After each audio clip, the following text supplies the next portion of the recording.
Hello students, welcome to our Skill Talks by Rekha Sharan. If you are new to this channel, then don't forget to subscribe it. So students, today we are going to read chapter number 13. And what is the name of the chapter? A Shelter So High. Today we'll do only its first part. Okay, now let's start the chapter. It's a story of a traveler. ये एक यात्री की story है. I am गौरव जानी, मैं गौरव जानी हूँ. And this is loner, और ये लोनर है. My partner, my motorcycle. तो लोनर किसका नाम है? इसकी मोटरसाइकिल का. But Loner is never lonely, लेकिन लोनर कभी लोनली मतलब अकेली नहीं रहती. We are together all the time, हम हमेशा साथ रहते हैं. I and my motorcycle wait for a chance, मैं और मेरी मोटरसाइकिल हमेशा एक चांस या मौके की तलाश में रहते हैं. To get away from the busy crowded and noisy city of Mumbai, ताकि हम ये क्राउडेड मतलब भीड़ भाड़ वाली, और नॉइसी शोर शराबे वाली इस मुंबई सिटी से दूर जा सके. We like to travel to different parts of this wonderful country, हमें हमारे देश की अलग अलग जगहों पर घूमना बहुत पसंद है. लेट मी टेल यू, मुझे बताने दो, about our amazing journey on the highest roads in India, India के सबसे ऊंचे रोड्स की कहानी. ठीक है, तो ये अब हमें अपनी यात्रा के बारे में बताएंगे जो हमारे देश की सबसे ऊंची जगह पर इसने की थी. तो चलिए आगे देखते हैं गौरव जानी कहाँ पर जाएंगे और क्या करेंगे. This journey took about 2 months, इस यात्रा ने लगभग 2 महीने लिए. I had to carry everything, मुझे सब कुछ पैक करना था, साथ लेना था. ऑन माई मोटरसाइकिल, किस पर? मोटरसाइकिल पर ही मुझे ये सब लेके जाना था. आई हैड टू प्लान, मुझे प्लान बनाना पड़ा. And collect all the things I needed, और सारी चीज़ें पैक की जिनकी मुझे ज़रूरत थी. आई पैक्ड, मैंने पैक किया. ए स्मॉल टेंट, छोटा सा tent. Sleeping bag, plastic sheet, warm clothes, गर्म कपड़े. एंड फूड, और खाना. That would remain fresh for some days, जो कुछ दिनों तक फ्रेश रह सके. I also took my camera, और साथ में मैंने मेरा कैमरा लिया. And extra cans for petrol, और पेट्रोल भरने के लिए कुछ कैंस भी ले ली, बड़ी बड़ी bottles. Loner and I felt Mumbai, Loner and I left Mumbai, मैंने और लॉनर ने मुंबई छोड़ दी. Passing through small villages and towns of Maharashtra, Gujarat, Rajasthan, to reach Delhi. तो दिल्ली पहुंचने के लिए वो कौन कौन सी स्टेट्स में से गए? महाराष्ट्र, गुजरात और राजस्थान स्टेट में से होते हुए उनके छोटे छोटे गांव और कस्बों को पास करते हुए वो कहां पर पहुंच गया? Delhi. It took me 3 days to cover, मुझे 3 दिन लगे कवर करने में. कितने kilometre? 1400 kilometres from Mumbai to Delhi. तो अब आपको पता लग गया होगा मुंबई से दिल्ली जो है वो कितनी दूर है? 1400 kilometre. I was hoping to see something new and different in Delhi. मैं आशा कर रहा था कुछ नया देखने का, कुछ अलग देखने का. कहाँ पर? दिल्ली में. But Delhi looked just like Mumbai, लेकिन दिल्ली तो बिल्कुल मुंबई जैसी ही थी. I am tired, मैं थक चुका था. Of looking at the same kind of houses, ये एक जैसे घर देखकर जो बने हुए थे. Made of cement, bricks, glass and steel. तो सीमेंट, ईंटों के, कांच के और स्टील के घर देखकर मैं बोर हो चुका था. I was looking forward to my journey ahead, और फिर मैं अपनी यात्रा पर आगे चल पड़ा. आई वॉज एक्साइटेड, मैं बहुत ही एक्साइटेड था. That I would be able to see wooden houses, मुझे लकड़ी के घर देखने को मिलेंगे. हाउसेज विद स्लोपिंग रूफ्स, और जिन हाउसेज की स्लोपिंग रूफ्स होगी मतलब ढलाई नुमा छत होगी. And those covered with snow, और बर्फ से ढकी होंगी. I had seen pictures of such houses in my books, ऐसी पिक्चर्स मैंने मेरी किताबों में ही देखी थी. तो गौरव जानी इस तरह के घर के बारे में सोच रहा था कि इस तरह के घर मुझे दिखाई देंगे. ये देखिए, इस घर की जो रूफ है दैट इज स्लोपिंग रूफ. ठीक है, ऐसी रूफ्स इसलिए बनाई जाती है ताकि इन पर बर्फ ना टिक सके और नीचे गिर जाए पिघल के. I packed more things in Delhi, Delhi में मैंने और चीज़ें पैक की. एंड कंटिन्यू, और चल पड़ा. इन 2 days, 2 दिन में. वी वर इन मनाली, हम कहाँ पहुँच गए? Manali. It was so refreshing to be in mountains, mountains मतलब पहाड़ों में, पर्वतों में बहुत ही फ्रेश फील हो रहा था. And breathe the clean air, और साफ सुथरी हवा में मैंने सांस ली. Now the real journey was to begin, अब हमारी असली यात्रा शुरू हुई. We had to travel through difficult roads of the state of Jammu and Kashmir. अब हमें जम्मू और कश्मीर के बहुत ही मुश्किल रास्तों को पार करना था। टू रीच ले इन लद्दाख, और कहाँ पहुंचना था? लद्दाख में ले जो जगह है वहां पर इन्हें पहुंचना था। तो गौरव जानी चल पड़े हैं। Now there are some questions. Check in your map, अपने मैप में चेक करो। Which state would one pass through while travelling from Mumbai to Kashmir? Mumbai से कश्मीर पहुंचने में कौन कौन सी स्टेट्स जो हैं वो बीच में आती हैं? तो कौन कौन सी आती हैं मुंबई से कश्मीर पहुंचने में? One would pass through Maharashtra, Gujarat, Rajasthan, Haryana, Punjab, Himachal Pradesh और जम्मू एंड कश्मीर। ठीक है, तो ये सारी स्टेट्स कहाँ से कहाँ पहुंचने में आती है? मुंबई से आप कश्मीर जाओगे तो इतनी सारी स्टेट्स को आपको पार करके जाना पड़ेगा। Next question is there, Gaurav Jani pass through several states while going from Mumbai to Delhi. Mumbai से दिल्ली पहुंचने में गौरव जानी ने बहुत सारी स्टेट्स को पार किया। आपको उनकी कैपिटल बतानी, कैपिटल मतलब राजधानी। Find the capital cities of this states. तो चलिए देखते हैं। तो वो महाराष्ट्र से गया, तो महाराष्ट्र की कैपिटल कौन सी है? मुंबई। गुजरात गांधीनगर, राजस्थान जयपुर, हरियाणा चंडीगढ़। ठीक है, तो ये सारी स्टेट्स को वो पार करके वहां तक पहुंचा। Some of the big cities on his way, उसके रास्ते में कुछ बिग सिटीज या बिग टाउन्स भी आए होंगे, और वो कौन कौन से हैं? अहमदाबाद, जयपुर और Chandigarh. Third question is Manali a plain और हिली एरिया? मनाली जो है वो समतल जगह है, प्लेन जगह है, या फिर हिली एरिया पहाड़ी वाली जगह है? इन विच स्टेट इज इट, और ये कौन सी स्टेट में है? Manali is a hilly area, ये पहाड़ी वाली जगह है। ठीक है, and is in Himachal Pradesh. कहाँ पर है ये? हिमाचल प्रदेश में। तो चलिए अब आगे देखते हैं गौरव जानी अपनी स्टोरी कैसे कंटिन्यू करते हैं। New home, Loner and I were covering long distances each day. हर रोज मैं और लोनर बहुत लंबी दूरी तय कर रहे थे। All I needed was food and a tent to protect myself from the cold night air. और मुझे क्या चाहिए था? खाना, और साथ में एक टेंट जो मुझे प्रोटेक्ट कर सके, बचा सके। किससे? इन सर्द रातों से, जो बहुत ठंडी ठंडी हवा चलती है रातों में। माई नाइलॉन टेंट, मेरा जो नाइलॉन का टेंट था, वॉज सो स्मॉल, बहुत ही छोटा था। You can see in this picture that I could just about fit in it to sleep, कि मैं इसमें सिर्फ फिट हो सकता था सोने के लिए। Loner stood guard outside the tent, Loner को मैंने टेंट के बाहर खड़ा कर दिया गार्ड बना के। The breeze and the sound of birds, हवा और पक्षियों की जो आवाज है, woke me up to see the sunrise, मुझे उसने जगा दिया सुबह सूर्य उदय के समय। ठीक है, मतलब जब सनराइज हुआ तो पक्षियों की आवाज ने और ठंडी ठंडी हवा की आवाज ने गौरव जानी को जगा दिया। कोल्ड डेजर्ट, ठंडा रेगिस्तान। At last Loner and I reached Leh, और आखिरकार मैं और लोनर जो है वो लेह पहुंच गए। फॉर द फर्स्ट टाइम, पहली बार, आई सा सच एन एरिया, मैंने ऐसा एरिया देखा था जो हाई ऊंचा है, ड्राई है सूखा भी है, एंड फ्लैट और समतल भी है। कॉल्ड ए कोल्ड डेजर्ट, इसे क्या कहते हैं? कोल्ड डेजर्ट, ठंडा रेगिस्तान। Ladakh gets very little rainfall, Ladakh में बहुत ही कम रेनफॉल होती है।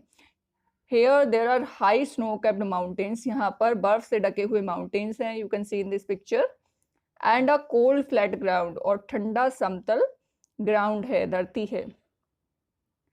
इन ले में I found my self in a quite street with beautiful white houses, मैंने अपने आप को एक शांत गली में पाया और वहां पर बहुत सुंदर सुंदर सफेद रंग के घर थे। एज आई रोड स्लोली, धीरे धीरे जब मैं चला, I found that I was being followed by a group of children, मैंने पाया कि मेरे पीछे बच्चों का एक झुंड चल रहा है। दे कॉल्ड आउट, वो कह रहे थे झूले झूले, मीनिंग जिसका अर्थ है welcome welcome. They were all amazed to see my Loner, वो सभी मेरी लोनर देख के बहुत ही आश्चर्यचकित थे, खुश हो रहे थे।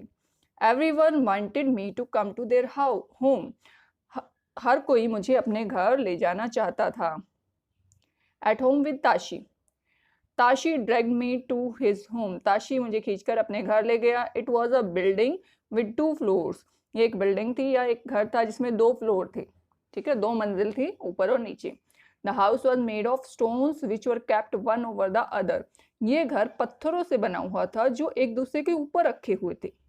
The walls were coated with a thick layer of mud and lime. जो वॉल्स थी, वॉल्स मतलब दीवारें जो थी, उन्हें कोट किया गया था, मतलब लेप कर दिया गया था, किससे? मिट्टी और चूने से, मड एंड लाइम, कीचड़ और चूने से। The house look like a shade.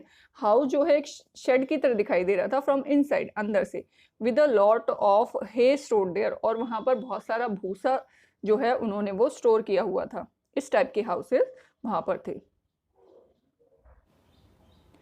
We took the wooden steps and reach the first floor. हमने लकड़ी की सीढ़ियां ली और फर्स्ट फ्लोर पर पहुंच गए। This is where we stay, यहाँ पर हम रहते हैं, एक्सप्लेन ताशी। ताशी ने कहा। The ground floor is for our animals. जो ग्राउंड फ्लोर है, नीचे वाली जो जगह है, वो हमारे जानवरों के लिए है। And for storing necessary things, और वहां पर हम अपनी जरूरत की चीजें भी स्टोर करके रखते हैं। Sometimes when it's get too cold, जब बहुत ज्यादा ठंड हो जाती है, वी ऑल्सो मूव डाउनस्टेयर्स, हम भी नीचे वाली जगह पर चले जाते हैं।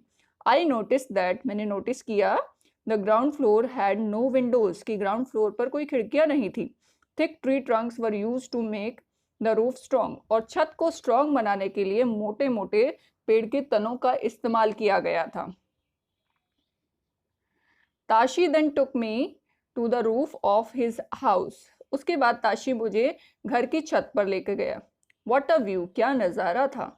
आई could see the same flat roofs all around, मुझे हर जगह वो फ्लैट रूफ्स देखने को मिल रही थी, समतल छतें जो है वो हमें देखने को मिल रही थी। ऑन सम रेड चिलीज वर, वहाँ पर कुछ लाल मिर्चें थी। लेड आउट टू ड्राई, सूखने के लिए वहाँ पर रखी गई थी। And on some there were orange pumpkin and golden yellow corn, और कुछ छतों पर ऑरेंज पम्पकिन कद्दू और गोल्डन येलो कॉर्न मतलब कि सुनहरे रंग के कॉर्न मक्का रखे गए थे सुखाने के लिए। सम हैड स्टैक्स ऑफ पैडी, कि किसी की छतों पर पैडी मतलब धान की कुछ बंडल्स रखे गए थे। धान क्या होता है? जो चावल होता है ना, उसके जो पौधे होते हैं उनको धान कहते हैं, यानी कि paddy. And on some cow dung cakes were laid out to dry, और किसी की छत पर काउ डंग केक्स मतलब गोबर के उपले रखे गए थे सूखने के लिए। This is the most important part of our house, ये हमारे घर का सबसे अहम हिस्सा है, सेड ताशी। ताशी ने कहा। ड्यूरिंग समर सीजन, गर्मियों में, we dry many fruits and vegetables, हम बहुत सारे फ्रूट्स और वेजिटेबल्स यहाँ पर सुखाते हैं। We store them for winters, उन्हें हम विंटर्स यानी कि सर्दियों के लिए स्टोर कर लेते हैं। When we do not get fresh fruits and vegetables, जब हमें फ्रेश फ्रूट्स और वेजिटेबल्स नहीं मिलते। एज आई स्टूड देयर, जैसे ही मैं वहाँ खड़ा था विद ताशी, ताशी के साथ, I could see how every part of house was built specially to suit the need of his people, कि घर का जो हिस्सा था वो वहाँ के लोगों के लिए अच्छी तरह से बनाया गया था, स्पेशली उनको सूट करे कि किस तरह, कौन सी जगह पर वो रहते, ठंडी जगह में रहते हैं तो किस तरह से घर को बनाया गया था। I could understand how the thick walls, मैं समझ सकता था कि कैसे वो मोटी दीवारें, ए वुडन फ्लोर, लकड़ी का जो फर्श है, एंड वुडन सीलिंग, और लकड़ी की जो छत है, protect them from the cold, वो उन्हें सर्दी से कैसे बचाती हैं। Now there are some questions. During winters, winters में, सर्दियों में, Tashi and his family live on the ground floor, Tashi और उसकी फैमिली जो है वो ग्राउंड फ्लोर पर रहते हैं। Why would they be doing so, वो ऐसा क्यों करते हैं। There are no windows on the ground floor, ground floor पर कोई खिड़कियां नहीं लगाई हुई थी। This would keep the room warm, और इस तरह से रूम जो है वो वार्म रहता है, गर्म रहता है, इवन ड्यूरिंग विंटर्स, यहाँ तक कि गर्मी सर्दियों में भी। दैट इज वाई, इसलिए ताशी और उसकी फैमिली नीचे वाले फ्लोर पर चले जाती थी। What is the roof of your house like, आपके घर की छत कैसी है। What all is the roof use for, और आप रूफ का यानी कि छत का इस्तेमाल किन किन कामों में करते हैं। The roof of my house is flat, मेरे घर की छत फ्लैट है, बिल्कुल समतल है। And is made of bricks and cement, ये ईंट और सीमेंट की बनी हुई है। We use the roof for, हम रूफ का इस्तेमाल करते हैं ड्राइंग क्लोथ्स, कपड़े सुखाने के लिए। And also for drying potato chips, papad, आम पापड़, ब्रेड, ये सब चीज़ें सुखाने के लिए भी हम हमारी छत का इस्तेमाल करते हैं। ड्यूरिंग समर्स, गर्मियों में, we also sleep on the roof top, हम छत पर सोते भी हैं। People living on the top of the world, वो लोग जो वर्ल्ड के टॉप पर रहते हैं, मतलब सबसे ऊंची जगह पर। Now was the time to climb higher, अब समय था और ऊंची जगह पर जाने का। Loner had a tough time, Loner का बहुत ही मुश्किल समय था। Zigzagging along narrow rocky mountains roads, क्योंकि उसे उबड़ खाबड़, ऊंचे नीचे, भीड़े और पथरीले रोड्स को पार करना था। At many places there were no roads at all, और कई ऐसी जगह थी जहां पर रोड बने ही नहीं हुए थे। I was moving towards the rocky plains of Changthang, और मुझे चलना था कहाँ पर, चैंगथैंग के रॉकी प्लेन्स पर, पथरीले जगहों पर। This place is at a height of almost 5000 metres, और ये प्लेस था कहाँ पर, 5000 मीटर की ऊंचाई पर ये जगह है। इट इज सो हाई, ये इतना ऊंचा है, that it is difficult to breathe normally, कि वहां पर सांस लेना भी मुश्किल हो रहा था। आई हैड अ हेडेक, मुझे सर दर्द हो गया था, एंड फेल्ट वीक, और कमजोरी भी लग रही थी। Then I slowly got used to breathing in such air, और धीरे धीरे मैं ऐसी हवा में सांस ले पाया। फॉर मैनी डेज, कई दिनों तक, we kept wandering in this area, हम इस एरिया में घूमते रहे, with not a single human being in sight, और हमें एक भी इंसान वहां देखने को नहीं मिला। नो पेट्रोल पंप्स, कोई पेट्रोल पंप नहीं था। नो मैकेनिक्स, कोई मैकेनिक नहीं था। ओनली क्लियर ब्लू स्काई, बिल्कुल साफ और नीला आसमान, and many beautiful lakes around, और बहुत सुंदर सुंदर झीलें थी आसपास। ठीक है, तो ये है चैंगथैंग का रोड जहां पर दिखाया गया है। इन्हें 3 दिन में वहां पर पहुंचना है। अब आगे हैं, many days and nights passed, बहुत सारे दिन और रातें गुजर गई। Loner and I kept moving ahead, और हम आगे चलते रहे। सडनली वन मॉर्निंग, अचानक एक सुबह, I saw before me flat grassy land, मैंने अपने सामने फ्लैट ग्रासी लैंड मतलब घास वाले मैदान देखे। Many sheeps and goats were grazing there, बहुत सारी भेड़ और बकरियां वहां पर ग्रेजिंग का मतलब चरना, घास चर रही थी। Far in the distance I saw some tents, और थोड़ी दूरी पर जाकर मुझे वहां पर कुछ टेंट दिखाई दिए। I wondered who lived there, मैं हैरान था कि यहाँ पर कौन रहता है। And what they were doing in this far out place, और ऐसी जगह पर वो लोग कर क्या रहे हैं। ठीक है, तो चलिए क्वेश्चन करते हैं। वाई डिड गौरव जानी से, गौरव जानी ने ऐसा क्यों कहा, this place is so high, कि ये जगह बहुत ऊंची है, that it is difficult to breathe normally, और यहाँ पर सांस लेना मुश्किल है। ऐसा क्यों होता है, the air becomes thinner when go to high altitude, altitude का मतलब होता है ऊंचाई। अगर हम बहुत ऊंची जगह पर चले जाते हैं, जितना हम ऊंची जगह पर जाएंगे उतनी वहां पर हवा जो है वो थिनर होती जाती है, मतलब पतली होती जाती है। The level of oxygen in air becomes less, और ऑक्सीजन का लेवल जो है वो वहां पर कम हो जाता है। Hence it becomes difficult to breathe, और इसलिए उस हवा में सांस लेना मुश्किल हो जाता है। One needs to apply lot of effort to breathe in at high altitude, और हाई एल्टीट्यूड पर, ज़्यादा ऊंचाई पर सांस लेने के लिए किसी को भी बहुत ज़्यादा एफर्ट करना पड़ता है। ठीक है, so students, here a first part has been completed. We'll meet again with part 2. Okay, till then, bye bye, and this is our upcoming video, chapter 13, A Shelter So High, part 2. Thanks for watching, students, and bye bye.